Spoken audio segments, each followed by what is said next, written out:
காணிக்கை கர்த்தர் ஆசீர்வதித்து தரும்படியாக ஜெபிப்போம்.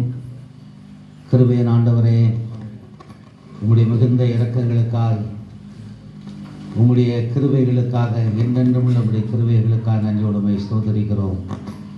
இந்த 30வது ஆலய பிரதிஷ்டை பண்டிகைக்காக, அசன பண்டிகைக்காக நாங்கள் நன்றியோடுமை ஸ்தோத்திரிக்கிறோம். இந்த இடத்திலும் ஆண்டவரே ஒரு நல்ல ஆலயத்தை நம்முடைய முற்புதாக்கள் கற்றுக் கொடுத்த கிருபைக்காய் ஸ்தோத்திரம். அருமையான இந்த அழகியா என் மாஸ்டர் மற்றுமாக பிஷப் சைன் மாஸ்டர் அவர்கள் எல்லாரும் இணைந்து ஊசி பொருத்து மூலமாக இந்த ஆலயத்தை கட்டி கொடுத்தார்கள். அதற்காக நமக்கு ஸ்தோத்திரம் கர்த்தாவே. தகப்பனே, இப்பொழுதும் நாங்கள் ஒரு பெரிய ஆலயத்தை கட்டும்படியாக நீ சித்தம் கொண்டதற்காக நன்றி.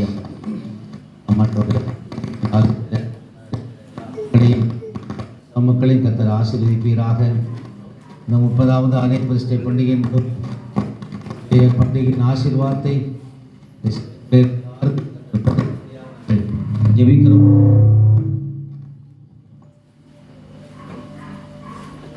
நாங்கள் ஜெபிக்கிறோம் கர்த்தாவே, இந்த பண்டிகையின் ஆசீர்வாதங்களை எல்லாரும் பெற்று சந்தோஷமாக காணப்பட உதவி செய்யும்.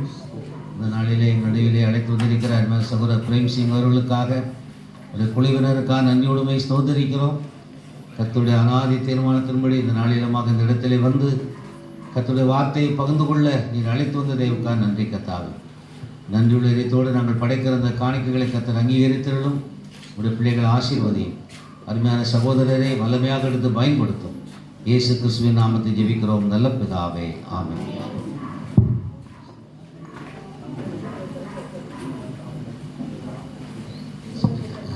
அன்பானவர்களே, இந்த நாளிலுமாக நம்முடைய அழைப்பை ஏற்று நம்முடைய மத்தியில் வந்திருக்கிற அருமையான சகோதரர் பிரேம் சிங் அவர்களுக்காக, அவருடைய குழுவினருக்காக இயேசு கிறிஸ்து நாமத்தினாலே நன்றி செலுத்துகிறோம். கரங்களை தட்டி நான் அவர்களை வரவேற்போம். அதாவது ஐயா அவர் சொன்னது போல் விக்டர் அவர்கள் அப்படிதானே? ஆமாம் தம்பி, இந்த ஆலயத்துக்கு கட்டு முன்னாக விக்டர் ஐயாவை கூட அழகையா மாஸ்டர் ஒரு ஐயா உண்டு. இன்னும் ஸ்டீபன் பாலை என்று சொல்லி சாப்டே ஸ்கூலில் ஒரு சார் உண்டு. இவங்களோடு கூட சேர்ந்து நான் இந்த ஜெயிலுக்கு உழைத்து கொண்டிருக்கேன். நான் ஊசிபுரத்தில் வாலிப சங்கத்தில் இருக்கும்போது இந்த ஜெயிலுக்கு உழைத்து கொண்டிருக்கிறோம். நல்ல அருமையான ஊழிய செய்கிற தலைவர்கள்.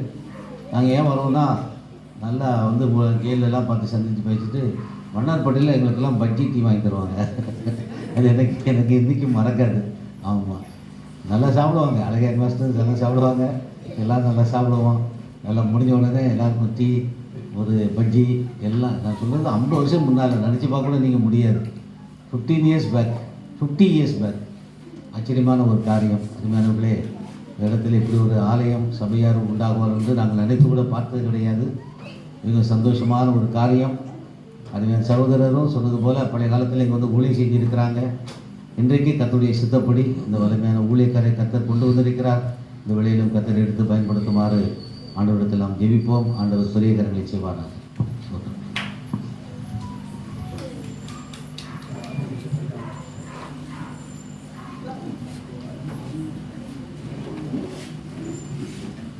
ஆண்டவராகிய இயேசு கிறிஸ்துவின் ஈடு இணையற்ற நாமத்தில் உங்களை எல்லாரையும் மறுபடியுமாக நான் வாழ்த்துகிறேன். மெய்யாகவே கர்த்தர் உங்களை ஆசீர்வதிப்பாராக. மதுரை ஐயாவை பற்றி நான் சொல்லுறேன். நான் ரொம்ப சின்ன பையன், வயதில் ரொம்ப மூத்தவங்க. நேர் எதிர் வீட்டில் இருந்தோம். எங்கள் 2 பேர் வீட்டு எதிர் வீடு. சிறு பிராயத்திலேருந்தே ஐயாவை அறிவேன். அவருடைய ஓட்டம் தாழ்மையான ஓட்டம், பொறுமையான ஓட்டம், உள்ளதுன்னு ஒத்துக்கொள்ளுகிற ஒரு மனம் அவங்கள்ட்ட உண்டு. அதுதான் ஆண்டவர் விரும்புகிறது. சிறு பிள்ளை போல் ஆகாவிட்டால் பரலோகராஜ்யத்தில் உண்மையை சொல்கிறேன், நானாக இருந்தாலும் சரி, உள்ளதாக ஒத்துக்கொண்டு இதுதான் என் சூழ்நிலை சுவாமி இதுதான் அப்படின்னு வந்தாலே ஆண்டவர் நம்மை அங்கீகரித்து ஏற்றுக்கொள்வார். அந்த மனத்தாழ்மையை தான் கர்த்தர் பார்க்குறார். அப்படிப்பட்ட ஆவியின் கனியினால் நிறைந்து இன்று வரை திருச்சபைக்கு பிரயோஜனமாக ஆண்டவர் பயன்படுத்தி வர்றது சந்தோஷப்படுறேன். கர்த்தருக்கு ஸ்தோத்திரம், அவருடைய குடும்பத்துக்கான ஸ்தோத்திரம். அவருடைய சந்ததி பூமியிலே பலத்திருக்கட்டும். கர்த்தருடைய கிருபை அவர்களை பூரணப்படுத்தட்டும். நல்ல தீர்க்காயசோடு பலத்தோடு சுகத்தோடு வைத்து கர்த்தர் அவர்களை வழி நடத்தும்படி நாம் எல்லாரும் ஸ்தோத்திரம் பண்ணுவோம். அருமையான என் அழைத்த தம்பிக்காக ஸ்தோத்திரம். கர்த்தர் பெரியவர். அவருடைய தகப்பனார் மிஸ்டர் டாக்டர் துரசிங் அவன் குடும்பத்துக்காக ஸ்தோத்திரம். கர்த்தர் அவர்களை ஆசீர்வதிப்பாராக. இந்த நாளில் உங்களோடு கூட நான் ரொம்ப சுருக்கமாக ஒரு சில காரியங்களை பகிர்ந்து கொண்டு உங்களுக்காக நான் ஜெபிக்க போகிறேன். நாகும் 1ஆம் அதிகாரம் 15ஆம் வசனத்தை வாசிக்கப்போமா?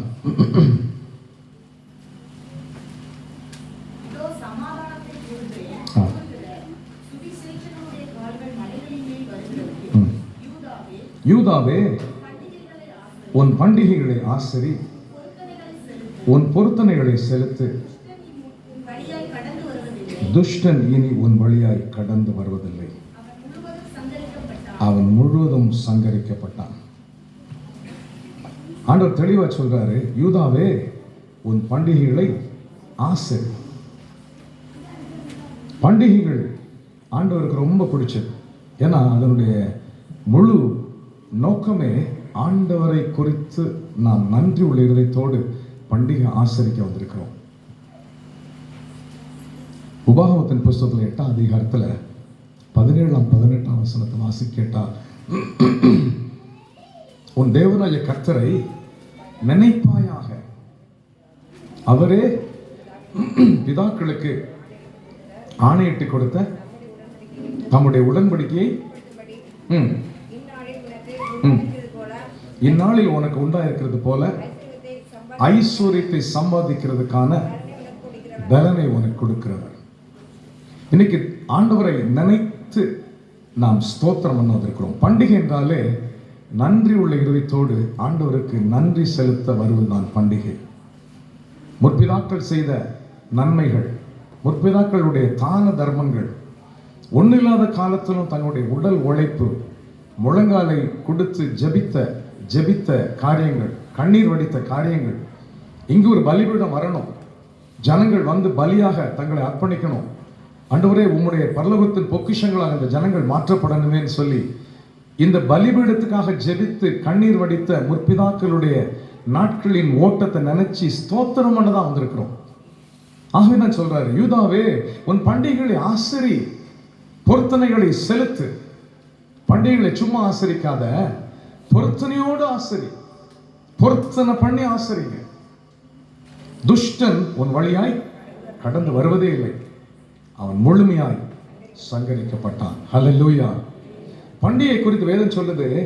கொலோசர் 2ஆம் அதிகாரத்தில் 16ஆம் 17ஆம் வசனத்தை நீ வாசி கேட்டால், போஜனத்தையும் பானத்தையும் குறித்தாவது, பண்டிகை நாளையும் மாத பிறப்பையும் ஓய்வு நாட்களையும் குறித்தாவது ஒருவனும் உங்களை குற்றப்படுத்தாதிருப்பானாக. பண்டிகை நாளையாவது, மாத பிறப்பையாவது, ஓய்வு நாட்களை குறித்தாவது, போஜனத்தின் பானத்தையாவது குறித்து ஒருவனும் உங்களை குற்றப்படுத்தாதிருப்பானாக. அவைகள் வரும் காரியங்களுக்கு நிழலாயிருக்கிறது. அவைகளின் பொருள் கிறிஸ்துவை பற்றினது. எல்லாமே பண்டிகையினுடைய நோக்கம் என்ன? கிறிஸ்து மகிமைப்படுத்தப்பட வேண்டும். கிறிஸ்துவனுடைய நாமம் மகிமையாய் உயர்த்தப்பட வேண்டும். கர்த்தர் எங்களுக்கு இந்த காரியத்தை செய்திருக்கிறார். கர்த்தரை நினைத்து வந்திருக்கிறோம். இதுதான் பண்டிகை காலம். பண்டிகையினுடைய நோக்கம் கிறிஸ்துவை முன்வைத்து ஸ்தோத்திர பாட்டு பாடுவது. இம்மட்டும் நடத்தினாரே, முன்னோர்கள் என்னெல்லாம் பாடுபட்டு இந்த காரியத்தை செய்ய தங்களை ஒப்பு கொடுத்தாங்க, அர்ப்பணித்தார்கள். அவருடைய தியாகம், அவருடைய உடல் உழைப்பு ஒவ்வொன்றையும் யோசித்து பாருங்க. நம்மளால செய்ய முடியாது, கர்த்தர் செய்கிறார். மிஷினரிகள் வந்து செய்தது நிமித்தம் இன்னைக்கு ஒரு நல்ல ஷர்ட் போட்டிருக்கோம், நல்ல ஒரு வாட்ச் கட்டியிருக்கோம், ஒரு நல்ல ஒரு வீடுல உட்காந்துருக்கோம். மிஷினரிகள் வரலன்னு சொன்னா நீங்களும் நானே ரோட்ல நிற்போமே. நன்மையாய், நமக்கு நன்மையாய் ஆண்டவர் அவர்களை அனுப்பினார். மேல நாட்டிலிருந்து வந்தாங்க, ஆஸ்பத்திரிகளை கட்டினாங்க,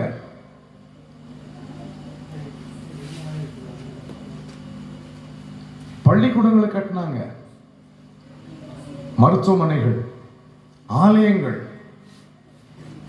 இன்னும் பலதரப்பட்ட ஏழை எளிய மக்களுடைய உறைவிடம், திக்கற்ற பிள்ளைகளுக்கு, ஆர்ஃபன் சில்ட்ரனுக்கு ஆர்ஃபனேஜஸ், இதெல்லாம் அவங்க செய்து கொடுத்த காரியங்கள். இது நிமித்தம் ஜனங்கள், ஒன்றில்லாத ஜனங்களும் படித்து முன் வர ஆண்டவர் கிருபை தந்தார். உண்மையில் அதெல்லாம் நினைச்சு நாம் ஸ்தோத்திரம் பண்ணணும். அவர்கள் இல்லைன்னு சொன்னா இன்னைக்கு நம்முடைய நிலைமை என்ன? யாருக்கு வேலை உண்டு? யாருக்கு நமக்கு நன்மை உண்டு? ஆண்டவர் நன்மைக்காக அவர்களை அனுப்பினார். ஆலயங்கள் கட்டப்பட்ட இடத்துல நீங்க பாருங்க, மெட்ராஸ்ல பாத்தீங்கன்னா ஆண்ட்ரூஸ் கர்க், ஒவ்வொரு இடத்தையும் டக்கர் சர்ச், ஒவ்வொரு இடத்தையும் பாத்தீங்கன்னா ஏக்கர்ஸ் ஆஃப் லேண்ட், பல ஏக்கர் இடங்கள்ல ஆலயத்தை கட்டி மக்களுக்காக நன்மைக்காக செய்து முடிச்சாங்க.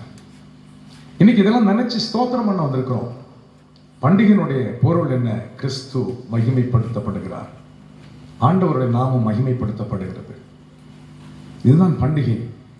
இந்த பண்டிகை ஆசரிப்பது மிகுந்த சந்தோஷம், கர்த்தருக்குரியது. கர்த்தர் மகிமைப்படுவார். சபை சிலுவையின் வாரிசுன்னு சொல்றாங்க. சபை சிலுவையின் வாரிசு தான் சபை. பாவிகளின் வைத்தியசாலை, வியாதி உள்ளவனுக்கு மருத்துவமனைகள், ஆனால் பாவிகளுக்கு மருத்துவமனை கிடையாது. தேவனுடைய ஆலயம் தான். வருகிறோம், இருதயத்தின் பாரத்தை இறக்கி வைக்கிறோம், ஆண்டவர் சமூகத்தில் கண்ணீர் வடிக்கிறோம். என் நிலைமையை பாரு சுவாமி, எனக்கு இறங்கும்னு சொல்லி கேட்கிறோம்.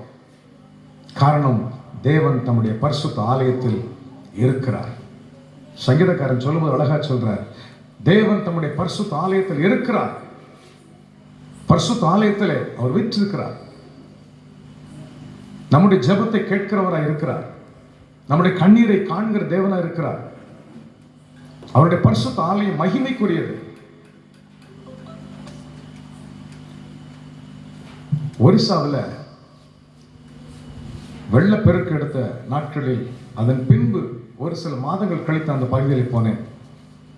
உமர்காட் ஜங்ஷன் சொல்லுவாங்க. அந்த இடத்துல பிளெஸிங் யூத் மிஷனுடைய ஃபீல்ட் அங்கே உண்டு. என்னுடைய மிஷினரிகள் அங்கே கிடையாது ஒரிசாவில். போயிருக்கும்போது மிஷினரி பொண்ணை என்னை அன்போடு அழைத்து, கட்டாயம் வரணும் நீங்கள் அப்படின்னு சொன்னார். நாங்கள் ஒரு டீமாக போயிருந்தோம், 5 பேர் போய் அந்த நல்லா ஒரு 10 நாட்கள் இருந்து அந்த ஆதிவாசிகள் மத்தியில் ஊழியத்தை நிறைவேற்றணும். மிக மிக உயர்ந்த ஒரு மேடான இடம், எந்த மழை பெஞ்சாலும் தண்ணி வராதுன்னு சொல்லக்கூடிய இடம். வெள்ளம் பெருக்கெடுத்து வந்து ஜனங்கள் அங்கே நிறைய பேர் சங்காரமான அழிஞ்சாங்க. நிறைய ஜனங்கள் அழிவதற்கு காரணம் என்ன? அங்கே மிஷனரி ஊழியத்தை செய்த அருமையான கிரஹாம் ஸ்டெயின்ஸ் குடும்பம் 2 பசங்களோட உயிரோட வச்சு கொலை பண்ணாங்க. பார்த்தீங்களா? அந்த ரத்தத்தின் பலி அநேகரை அந்த வெள்ளம் கொண்டு போச்சுங்க. அதில் ஒரு சாட்சி சொன்னாங்க, சுற்றி சுற்றி எல்லா வீடுகளுக்குள்ளும் தண்ணி வந்து ஜனங்களை அள்ளி கொண்டு போனது. பாறைகளுக்குள்ளாம் கொண்டு போய் இடுக்குள்ள ஒரு எஸ்டேட் போகிற மாதிரி இருக்கும் அந்த இடம். அநேகரை கொண்டு வந்து கீழே புகுத்துச்சு, மறித்து போனாங்க. ஆனால் ஆண்டவரை தேடின பிள்ளைகள் ஒருத்தர் கூட சாகலை. இந்த ஆலயத்தில் தஞ்சம் புகுந்தாங்க. அழகா சொன்னாங்க, அந்த ஆலயம் எப்படி இருந்துச்சு, அந்த ஆலயத்தை சுற்றிலும் ஏதோ வாய்க்கால் வெட்டி விட்டு தண்ணி வந்தது போல, தண்ணி ஒரு ஆள் உயரத்துக்கு உள்ள வராம சுற்றிலும் தண்ணி வந்துச்சான், உள்ள வரலங்க. கிருபை, கிருபை. தேவன் தம்முடைய பரிசுத்த ஆலயத்தில் இருக்கிறார். அடையாளமா அதுதான். ஆலயத்துக்குள் தஞ்சம் வந்தவங்க யாருக்கும் ஒன்றாகல, எல்லாரும் உயிர் பிழைச்சாங்க. நேரில் பார்த்து பேசினேன். அம்பெரியமானவர்களே, இது பாவிகளின் வைத்தியசாலை. இதை உருவாக்குனவர்களுக்காக நாம் ஸ்தோத்திரம் பண்ண வந்திருக்கிறோம். இதை உருவாக்குவதற்கு திட்டம் கொடுத்த கர்த்தரை ஸ்தோத்திரம் பண்ண வந்திருக்கிறோம். தேவ தரிசனம் இருந்தபடினாலே இங்கே இந்த பலிபீடம் கட்டப்பட்டது. ஹல்லேலூயா. ஆபிரகாம் போறதுலாம் பலிபீடம் கட்டினான். நோவாவுடைய பலிபீடம் ஆசீர்வாதத்துக்குரியது. தனக்கு இருந்த எல்லாவற்றையும் கூட அந்த பலியை ஆண்டவருக்கு தனக்குரியது, தனக்கு சாப்பிடுறதுக்குன்னு உரிய நல்ல பொக்கிஷங்கள், நல்ல உணவு பதார்த்தங்கள், நிறைய பறவைகள், பிராணிகளை எடுத்து அவன் ஆண்டவருக்கு நல்லதை கொடுத்தாங்க. வேதம் சொல்லுது, ஆண்டவர் இந்த பலியை சுகந்த வாசனையாய் முகர்ந்தார். இந்த வசனத்தை நோவாம் புஸ்தகத்தில் வாசித்தீங்கன்னா அழகா இருக்கும். சுகந்த வாசனையை முகர்ந்தார். இன்னைக்கு நம்முடைய பலி என்ன? முற்பிதாக்கள் செய்த காரியங்கள். ஆண்டவர் நம்மை நேசிக்கிறார். நேசிக்கிறபனாலே ஆலயத்தை கர்த்தர் உண்டு பண்ணி வச்சிருக்கிறார். அருமையான கர்த்தருடைய பிள்ளை, இதுவரை நம்மை சுமந்தாரே, தப்புவித்தாரே, நடத்தினாரே. யாத்ராவும் புஸ்தகத்துல 19ஆம் அதிகாரத்துல 4ஆம் 5ஆம் வசனத்தை வாசித்தீங்கன்னா ரொம்ப அழகா இருக்கும். நான் எகிப்தியனுக்கு செய்ததையும் நான் உங்களை கழுகுகளுடைய செட்டைகள் மேல் சுமந்து உங்களை என் அண்டையிலே கொண்டு வந்ததையும் நீங்கள் கண்டிருக்கிறீர்கள். இப்பொழுது நீங்கள் என் வாக்கை உள்ளபடி கேட்டு என் உடன்படிக்கையை கை கொண்டால் சகல ஜனங்களிலும் நீங்களே என் சொந்த சம்பத்தாயிருப்பீர்கள். பூமி எல்லாம் என்னுடையது, சொந்த சம்பத்து. உபாகம் 32:9-10 வாசித்தீங்கன்னா கழுகு தான் கூட்டை கலைக்குமாம். அழகா கூடு கட்டும், முட்டையிட்டு குஞ்சுகளை பொறிக்கும், குஞ்சுகளை உணவு கொடுத்து வளர்க்கும், பஞ்சு மெத்தைகளை மேலே விரித்து குஞ்சுகளை அசைவாட்டி சந்தோஷப்படுத்தும்.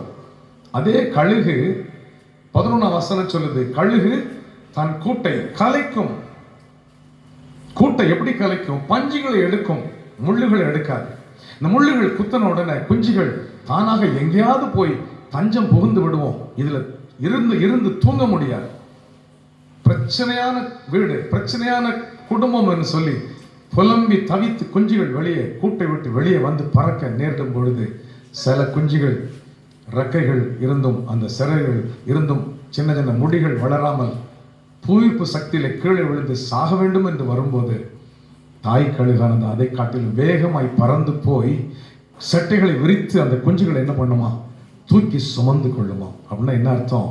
கழுகு குஞ்சு இது வரைக்கும் கீழே விழுந்து செத்ததே கிடையாது. இன்னைக்கு உங்க வாழ்க்கையில வாழ்க்கை என்ன கூடு கலையலாம், ஆனால் நம்மை உருவாக்குனவர் நம்மை தூக்கி சுமக்கிறவராக இருக்கிறார். கூடு கலையலாம், நஷ்டங்கள் வந்திருக்கலாம், வேதனையான அனுபவங்களுக்குள்ளே கடந்து வந்திருக்கலாம், இழப்புகள். ஆனால் கர்த்தர் நம்மோடு இருக்கிறார்.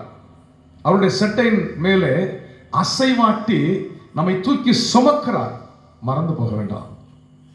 இன்னைக்கு அவர் சொல்றாரு, பண்டிகைகள் ஆசிரி, பண்டிகைகளை நல்ல ஆசிரி, ஸ்தோத்திரம் பண்ணு. நான் உனக்காக எல்லாவற்றையும் செய்து முடித்தேன், நான் உனக்காக எல்லாம் செய்து முடிச்சேன். கழுகு தன் கூட்டை கலைத்தாலும் குஞ்சுகளை அசைவாட்டி செட்டைகள் வைத்து சுமப்பது போல உங்களை என்னை சுமந்து வருகிறார். ஸ்தோத்திரம், ஸ்தோத்திரம், ஸ்தோத்திரம்.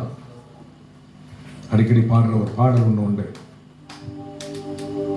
உன்னை சுமந்து செல்லும் தேவன் ஒருவர் உண்டு, உன் வழிகள் எல்லாம் உன்னை சுமந்து செல்வார். நாம் போகிற பாதையை அவர் அறிந்திருக்கிறார். நம்முடைய காரியங்கள் எல்லாம் அவருக்கு தெரியும்.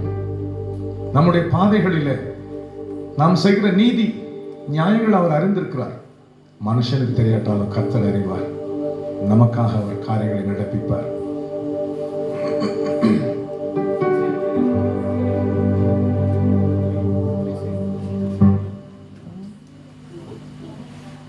ஸ்தோத்திரம்.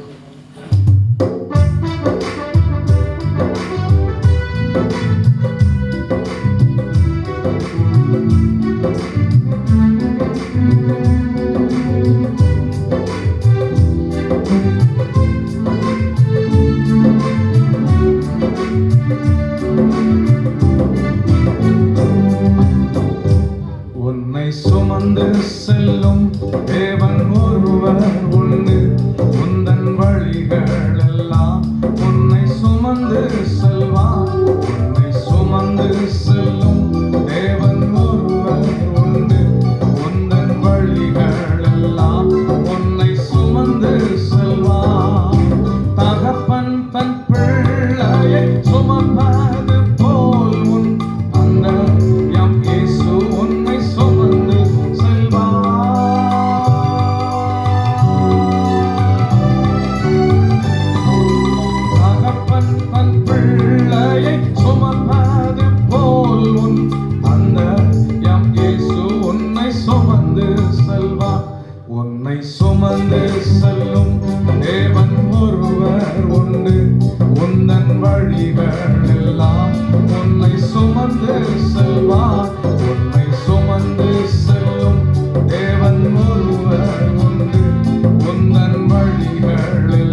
சுமந்து செல்வார்.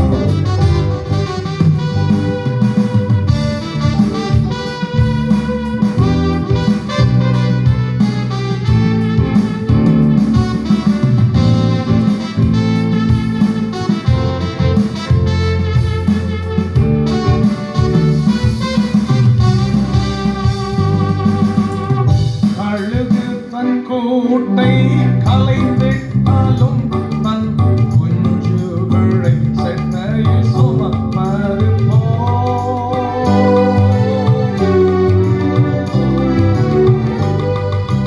கழுகு தன் கூட்டை கலைந்திட்டாலும் தன் குஞ்சுகளை செட்டையில் சுமப்பது போல் உன்னை சுமந்து செல்லும் தேவன் ஒருவர் உண்டு.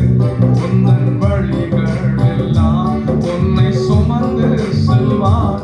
உன்னை சுமந்து செல்லும் தேவன் ஒருவர் உண்டு.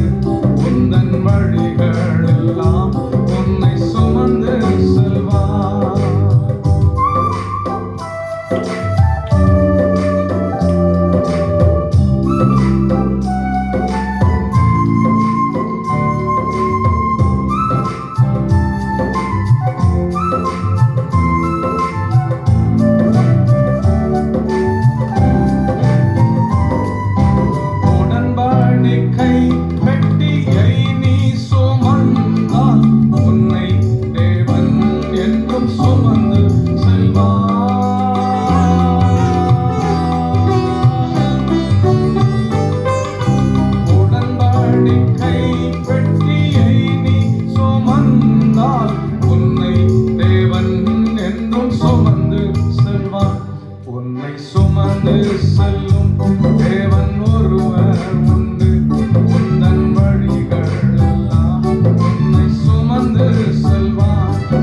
செல்வார். நம்மளை சுமக்கிற கர்த்தர்.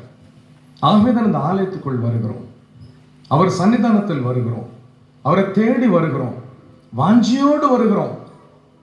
வாஞ்சியோடு விருப்பத்தோடு கவனமுள்ள ஆத்மாவை திருப்தியாக்கிற கர்த்தர் நம்மை திருப்திப்படுத்துவாருங்க. குஜராத்தில் இயேசு அழைக்கிறார் ஊழியம் நடக்கும் பொழுது நான் அந்த சமயம் போக முடியல. அழைக்கப்பட்டும் நான் போக முடியாத ஒரு சூழ்நிலையில் ஒரு சில ஊழியர்களை தவிர்க்க வேண்டிய நிலைமை வந்தது. பல ஆண்டுகளுக்கு முன்பு டிஜிஎஸ் ஐயா இருக்கும்போது உள்ள சம்பவம். திடீரென்று ஐயாவால் போக முடியல சோகவீனத்தின் நிமித்தம்.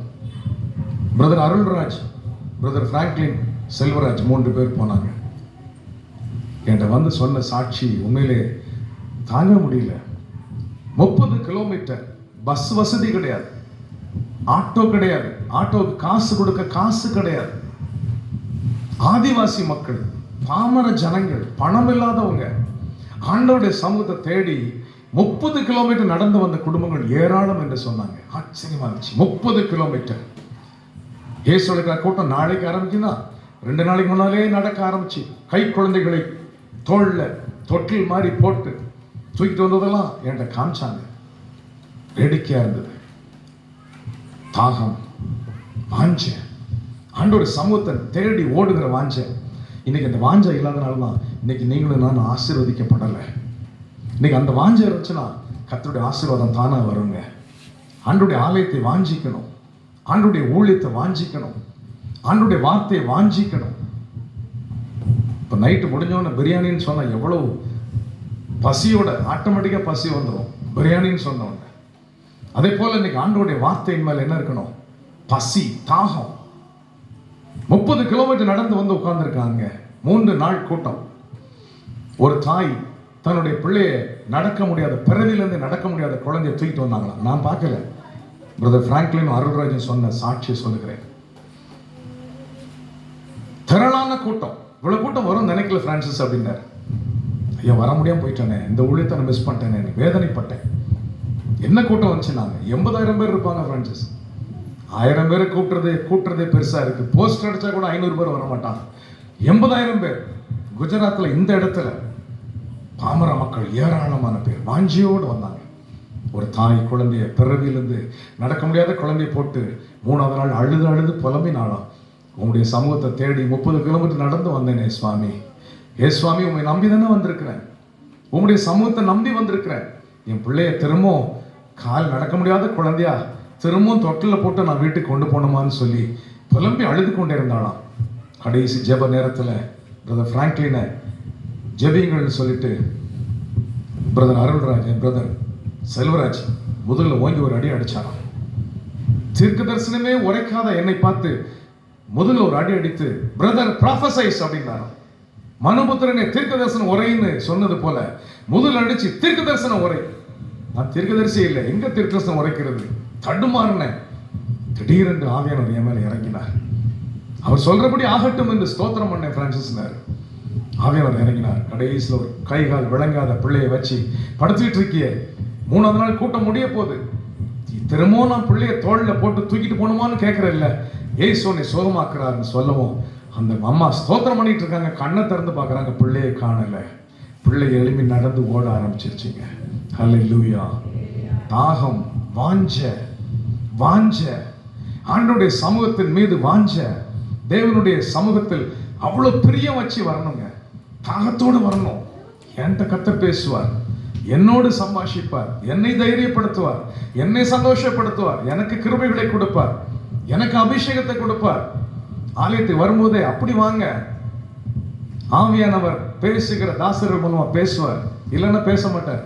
உங்க வாஞ்சைக்கு ஏற்பதான் கர்த்தர் வார்த்தையை கொடுப்பார். போதகர்கள் சாதாரணமா இருக்க மாதிரி தெரியும், ஜெபத்தோடு வருவாங்க. நீங்க ஜெபம் வாங்க, வார்த்தை உங்களுக்கு தருவாருங்க. நான் என் ஆலயத்தில் அனுபவித்திருக்கிறேன். கதிர்கள் ஆலயத்துல எத்தனையோ முறை போகும்போது ஆண்டவரை ஏன்ட நீங்க பேசணும், எனக்கு ஒரு வார்த்தையை தார ஆண்டவரே. டெஸ்பரேட்டா வருவேன்.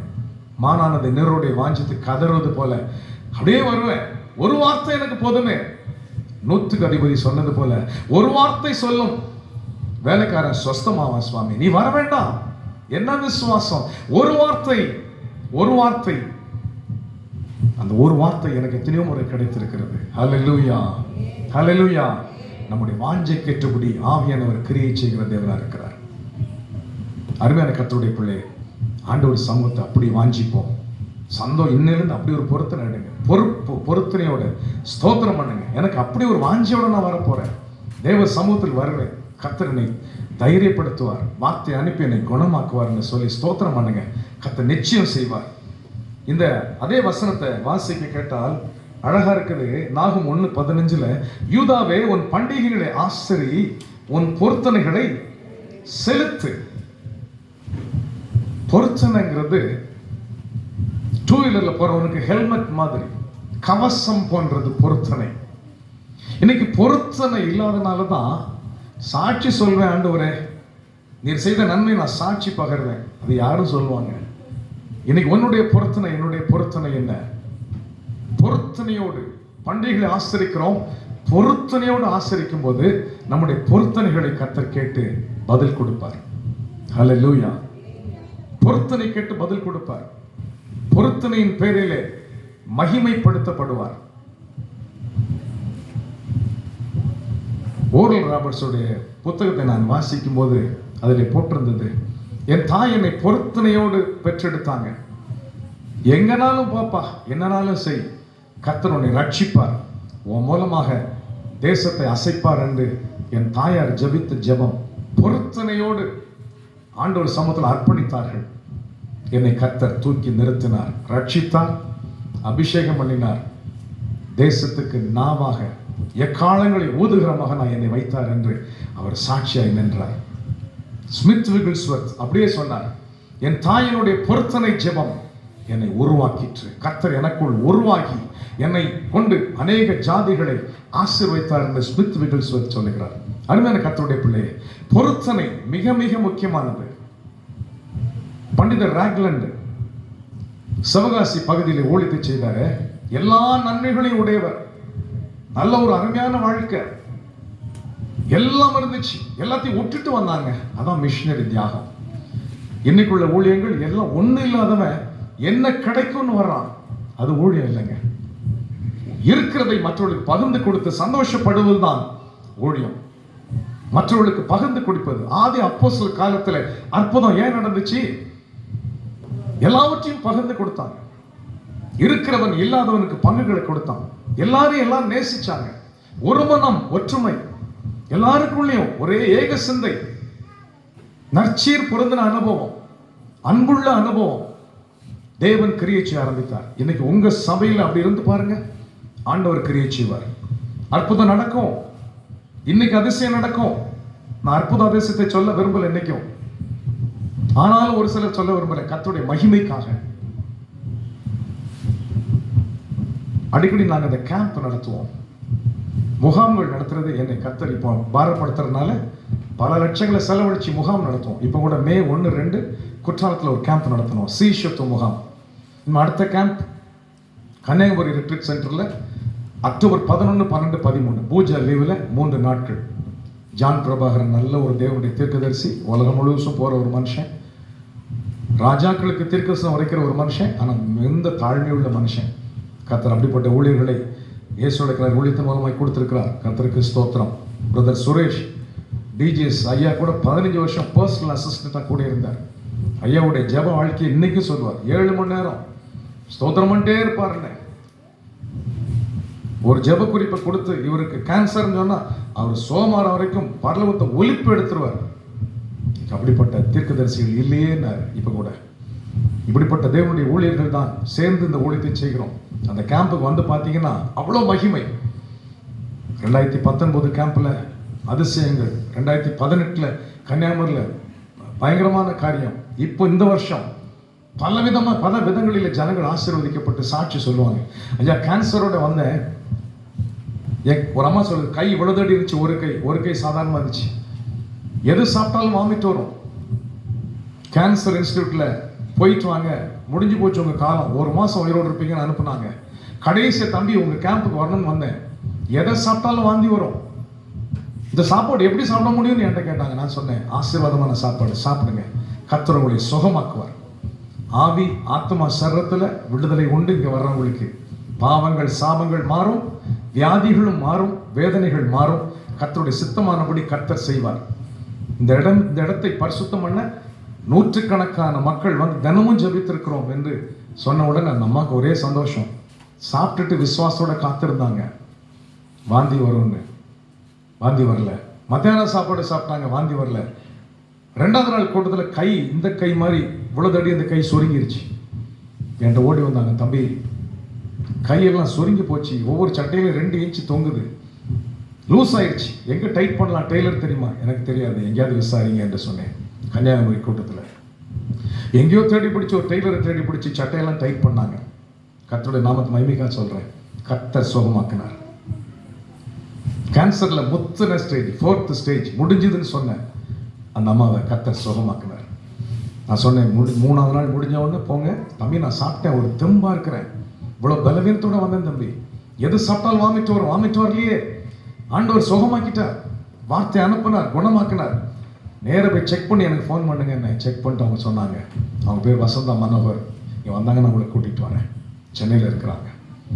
எதுக்காக சொல்கிறேன் என்றால், ஆண்டவர் எபிரேயர் 13:8 படி நேற்றும் இன்றும் என்றும் மாறாதவர்.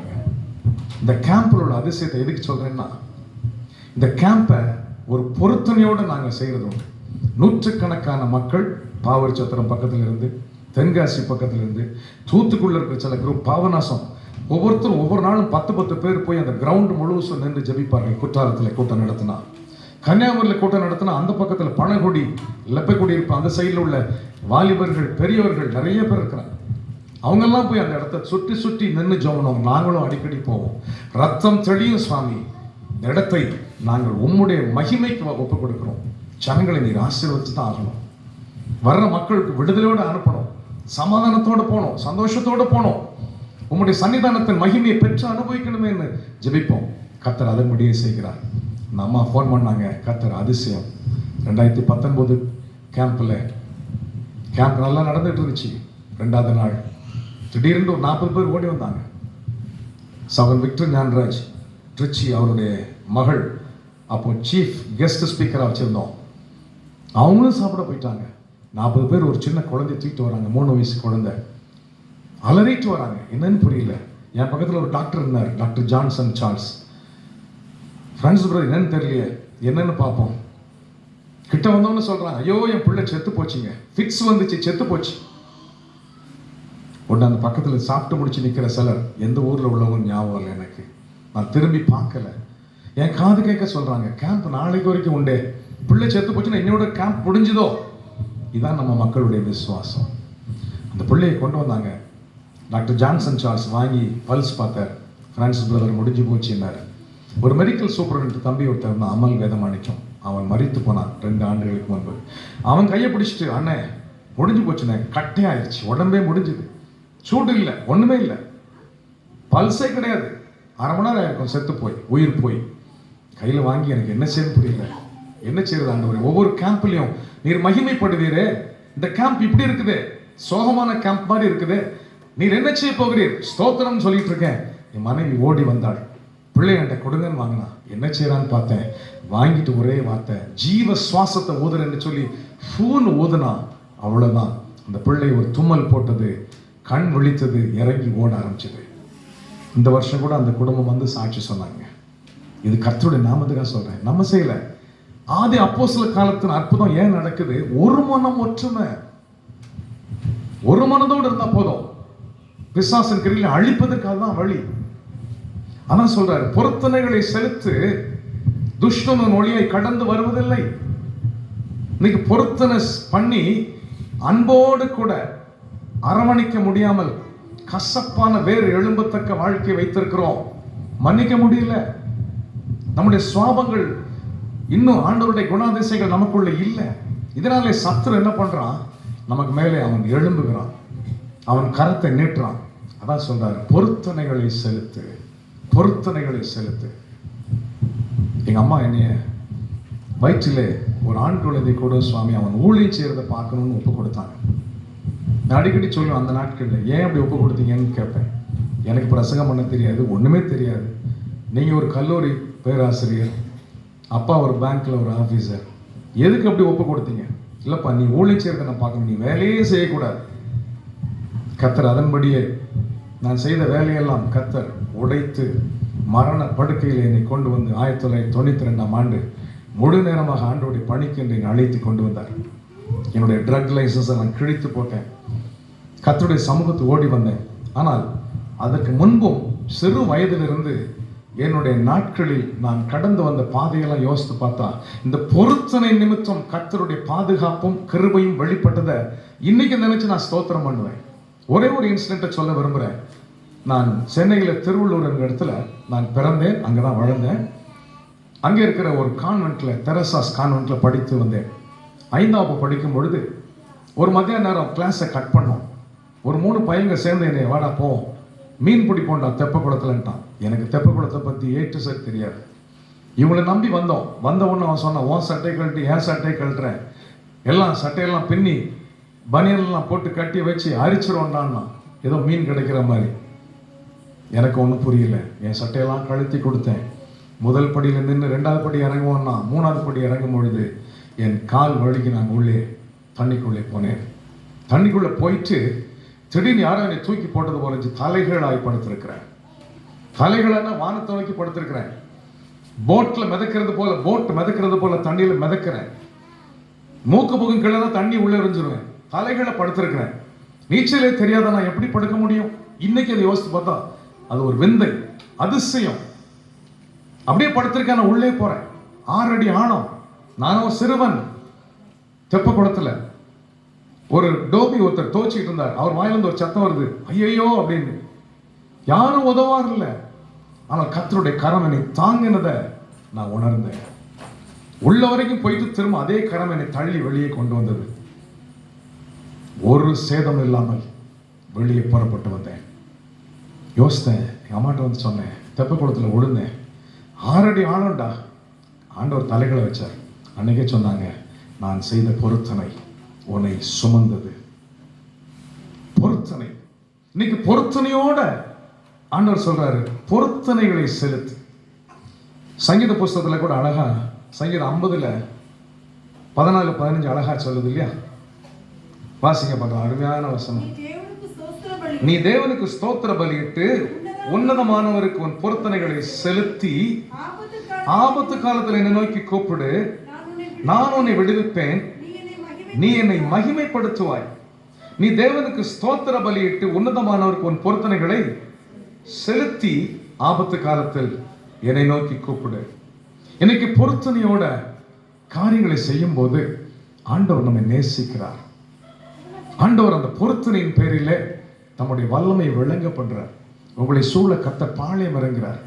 உங்களை சுற்றிலும் மகிமையாய் நிற்கிறார். அது ஒரு ஸ்பெஷல் இதுங்க. இந்த டாக்டர்ஸ்ல ஸ்பெஷலிஸ்ட்னு சொல்ற மாதிரி ஆண்டவருடைய ஸ்பெஷல் மகிமை, ஆண்டவருடைய உன்னதமான கிருபைகள் உங்களை சூழ வேண்டுமானால் பொருத்தனையோடு ஒப்பு கொடுக்கும் பொழுது மகிமை விளங்கும். ரெவரண்ட் ராக்லண்ட் தொப்பியில கூழ் வாங்கி குடிச்சாருங்க. அவர் சொல்லுவார், என் தாயினுடைய பொருத்தனை. அவர் கடைசியா பண்ண பிரசங்கம், ஒவ்வொரு குடும்பத்துக்கும் ஆசீர்வாதம் வர வேண்டுமானால் தலைப்பிள்ளையை ஊழியத்துக்கு என்று பொருத்தனையோடு ஒப்பு கொடுத்து பிரசங்கம் பண்ணார். கடைசி பிரசங்கம் அதுதான். பொருத்தனையோடு முதல் பிள்ளையை ஆண்டவருடைய மகிமையான ஊழியத்துக்கு அர்ப்பணிச்சு ஒப்பு கொடு, அப்பதான் உன் சந்ததிக்கு ஆசீர்வாதம் பிரசங்கம் பண்ணார். அப்ப பிரசங்கம் நம்ம சொன்னாராம், என் தாய் என்னை அர்ப்பணித்த நிமித்தம் நான் வந்திருக்கிறேன், கர்த்தர் என்னை கொண்டு வந்தார் என்று. ஒரு சமயம் அவர் வாழ்க்கையில் நடந்த ஒரு காரியத்தை நான் சொல்லி ஒரு சில வசனங்களை நாம் தியானித்து முடிக்க போறோம். ஒரு சமயம் இவருடைய ஊழியத்து நிமித்தம் அநேக ஜனங்கள், இயேசு அறியாத ஜனங்கள், இயேசுவின் அன்பை பற்றி பிடித்து புரிந்து வர்றதை பார்த்து ஒரு கூட்டம், 10 பேர் போன்ற ஒரு கூட்டம் கயவர்கள் சேர்ந்து ஒரு சூழ்ச்சி பண்ணார். அவர் குதிரையில போயிருக்கிறார், ஊழியத்துக்கு போயிட்டு வர்றார். இந்த பகுதியில் தானே வருவார், இந்த பகுதியில் அவரை நாம் அழித்து கொண்டு விடுவோம் என்று சொல்லி இரும்புல, அதாவது ஒரு கம்பி ஒன்றை கட்டினார்கள். கண்ணுக்கே தெரியாத அளவுக்கு ஒரு கம்பியை கட்டி கரெக்டா அந்த குதிரையில மேல உட்கார்ந்தா கழுத்துல எங்க படம் அந்த கம்பி, கழுத்தை அப்படியே அறுக்கணும்னு சொல்லி அந்த கம்பியை கட்டி அந்த கம்பியில எலக்ட்ரிக் ஷாக், அதை கரண்ட் சப்ளையை கொடுத்து தூரம் நின்று பார்த்து கொண்டிருந்தார்களாம். அவர் ஊழியத்தை முடிச்சுட்டு ஸ்தோத்திரம் ஸ்தோத்திரம் களைப்போட, சரீரம் மாம்ச சரீரம் பலவீனத்தோட, ஆண்டவரே நீர் எனக்கு கொடுத்த இந்த பட்டணத்துக்காக, என்னை கொண்டு வந்து இந்த நோக்கத்துக்காக ஸ்தோத்திரம்னு சொல்லிட்டு ஊழியத்தை செஞ்சுட்டேன், ஜனங்களுக்கு வேண்டிய வார்த்தையை சொல்லிட்டேன், நான் போறேன் சுவாமின்னு குதிரையில வேகமா வந்துட்டு இருக்கிறார். அந்த கம்பி பக்கத்துல இருக்குது, இவர் பார்க்கல. அந்த கம்பி கிட்ட வரும்பொழுது அவங்க எல்லாம் சந்தோஷப்பட்டு களி கூறுறாங்க. கம்பி அறுக்கும், அந்த எலக்ட்ரிக் ஷாக் அவர் மேல படும், அவ்வளவுதான் கரிஞ்சி செத்து போவார் என்று சந்தோஷம் பார்த்துட்டு இருக்கிறாங்க. அந்த கம்பிக்கு பக்கத்துல வரும் பொழுது திடீரென்று அவர் காலில் ஒரு விஷ வண்டு கடித்தது. விஷ வண்டு கடிச்ச உடனே ஒரே ரத்தம் சொட்ட ஆரம்பிச்சது. விஷ வண்டு கடிச்ச உடனே தலையை குனிஞ்சு, ஐயோ காலில் அப்படி ஆயிட்டே சுவாமி, உடைய ஒளிது தானே செஞ்சுட்டு வரேன், உங்களுடைய நாமத்து மகிமைக்காக தானே நான் போயிட்டு வரேன், உங்களுடைய ராஜ்யத்தின் சுவிசேஷத்தை சொல்லிட்டு தானே வரேன்னு கீழே குனிஞ்சு அந்த ரத்தத்தை சொட்டுறதை பார்த்து அந்த குதிரையை நிறுத்தி இறங்கி ஒரு துணியை வச்சு காலில் தொடச்சார். பின்பு ஏறினார். அவருக்கு என்ன நடந்துச்சு, ஏன் இந்த வண்டு கடிச்சது, விஷ வண்டு கடிக்க காரணம் என்ன தெரியல. ஆனா ஆண்டவர் பாருங்க, நேர்த்தியாய் செய்தார். அந்த வண்டை கடிக்க வச்சாரு, தலை குனிஞ்சாரு, அந்த கம்பிக்கு தப்புவித்து வெளியே போனார். பின்பு இறங்கி ஸ்தோத்திரம் பண்ணிட்டு, அவருக்கு ஒன்றும் தெரியல, எல்லாம் நன்மைக்கு தான் சுவாமி. ரோமர் 8:28 படி அவருடைய தீர்மானத்தின்படி அழைக்கப்பட்ட எனக்கு நடக்கிறது எல்லாமே நன்மைக்கு தான், ஸ்தோத்திரம் என்று ஸ்தோத்திரம் பண்ணிட்டே போனார். அந்த 10 பேரும் வீட்டுக்கு ஓடி வந்தாங்க. எப்படியா இவ்வளவு சூழ்ச்சி பண்ணி தந்திரமாய் வைத்திருக்கிறோம், ஒரு குதிரையை வச்சு உட்கார்ந்து கழுத்தளவு எவ்வளோன்னு பார்த்து மெஷர் பண்ணி உங்களை அழிக்கணும்னு பிளான் பண்ணமே, எப்படி இந்த சுவிசேஷ ஊழியத்தை செஞ்சுட்டு வரும்போது அந்த இடம் வரும்போது குனிஞ்சிங்க, ஒரு வண்டு ஒன்று கடிச்சதுங்க, குனிஞ்சோம். அவர்கள் சொன்னார்கள், உங்கள் இயேசு உண்மையிலே உயிரோடு இருக்கிறார், உன்னை காப்பாற்றுவதற்காக ஒரு வண்டை அனுப்பி உன்னை கடிக்க வச்சு உன்னை குனிய வச்சிட்டார். அந்த இயேசு எனக்கு தேவை, எனக்கு தேவை. ஹல்லேலூயா. அருமையான கர்த்தருடைய பிள்ளை, இன்னைக்கு உங்களுடைய வாழ்க்கையின் பொருத்தனை, உங்க பிள்ளைகள் மேல பொருத்தனையோட ஆண்டவருக்கு முன்பாக ஒப்பு கொடுத்து பாருங்க. எந்த தீங்கும் அணுகாதபடி கர்த்தர் காப்பார். உங்களுடைய போக்குவரத்தை ஆசீர்வதிப்பார். உங்களுடைய காரியங்களை எல்லாவற்றையும் வாய்க்க செய்வார். நன்மையான கரம் உங்கள் மேல உறுதியா இருக்கும். இந்த பொருத்தனை குறித்து வேதம் சொல்லுது. பிரசங்கி 5:4 கூட அருமையான ஒரு வேதவசனம் இல்லையா?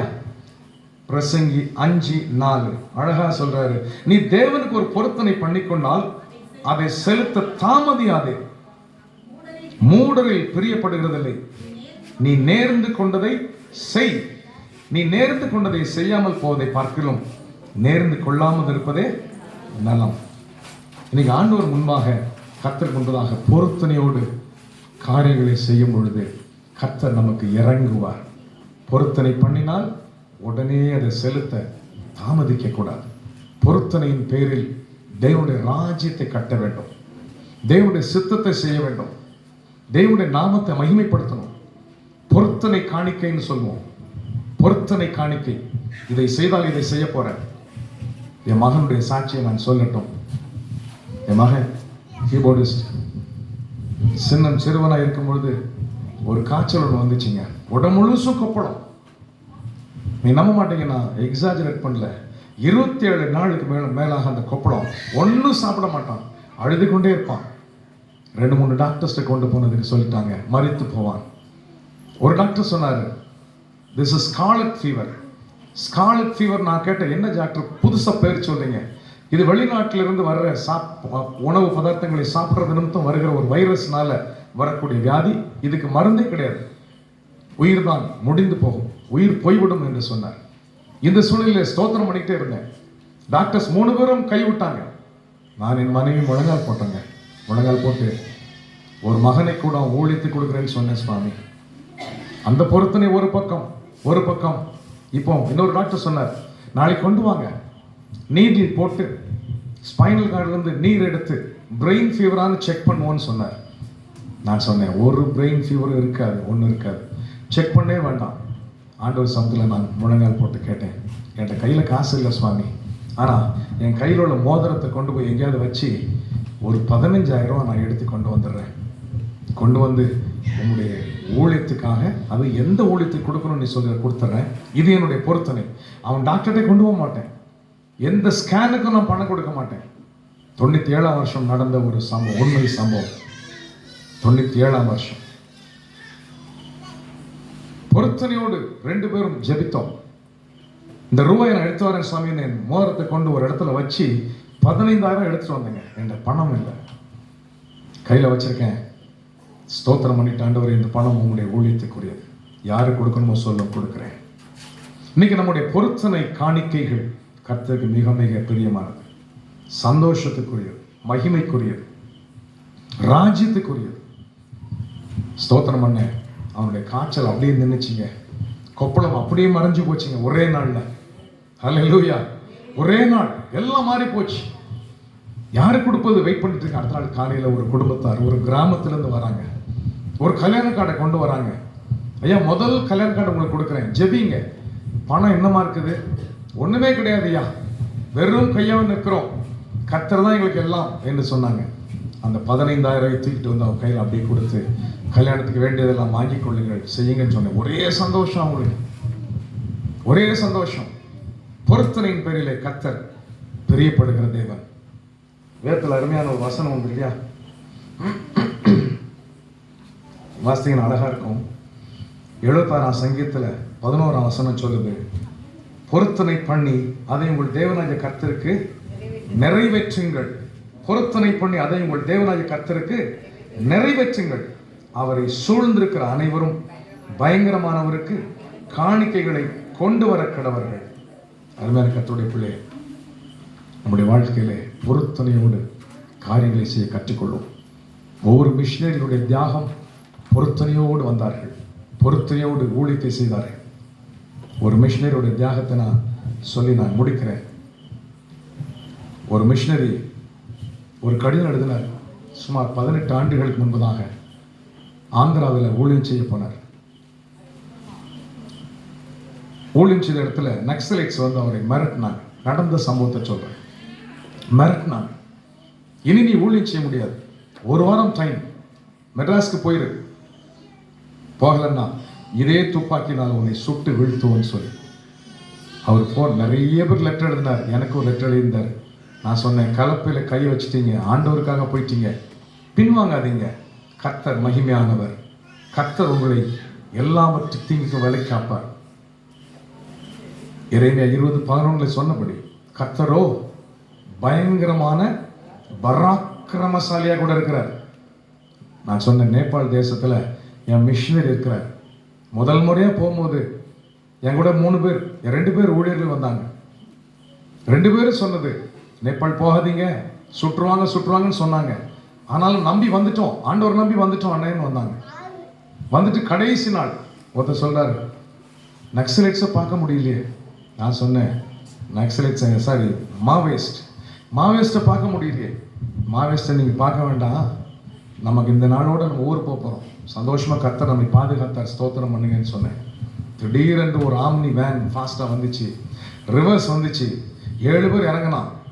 7 பேரும் நான் கவனிக்கல, நான் நினச்சிட்டு ஏதோ போலீஸ் அஃபீஷியல்ஸ்னு ஏறி 7 குதித்து ஓடி வந்து என்னை சூழ அப்படியே சுட்டினாங்க. எனக்கு அப்பவும் புரியல.